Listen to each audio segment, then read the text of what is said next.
Hello, children. Welcome to our bedtime story. Today, our story is The Virtual Adventure of Max. You can read along with me or just listen to it when you're in bed.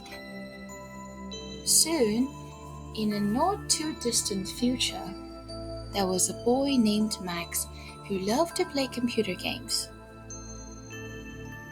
He spent all his free time immersed in virtual worlds, battling aliens, exploring new planets, and saving the galaxy from evil forces. One day, Max was playing his favorite game when something strange happened. The screen flickered and went dark, and suddenly he found himself inside the game. Max was thrilled. He had always dreamed of being inside one of his games. And now, here he was, living the adventure for real. But soon, Max realized that something was wrong. The game had become too real, and he couldn't find his way out. He wandered through the virtual world. He kept running and running, searching for a way to escape. But every path he took seemed to lead him deeper and deeper into the game. As he ran, he started to cry. Max met all kinds of characters, robots, cyborgs, and aliens, and begged them to help him find his way out. "Please help me. I want to go home," he sobbed. But no matter how hard he tried, they couldn't seem to break the code that had trapped Max inside the game. Max was scared and alone. He knew that he had to find a way out before the game became his permanent reality.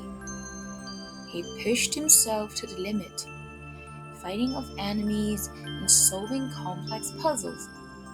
But as time went on, he grew weaker and weaker, and the game grew darker and more dangerous. Finally, a thought crossed his mind. Max started to move his fingers, and it looked like he was typing. Max sent messages to all the players. It was hard to find players to believe him until a computer programmer read his message. Max was overjoyed, and he set off with renewed hope. He listened to the coder. He walked the different paths, passed different stations, and he had found his way out.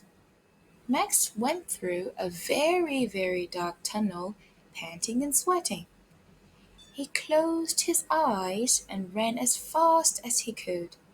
He opened his eyes when he was out of breath and saw that he was back in his room, safe and sound. He realized that game was just a game for his life. No one could live in the game forever. From then on, Max played his computer games with a new sense of wonder and appreciation. He knew that each game was a new adventure, but he also knew that real world is the only world that matters.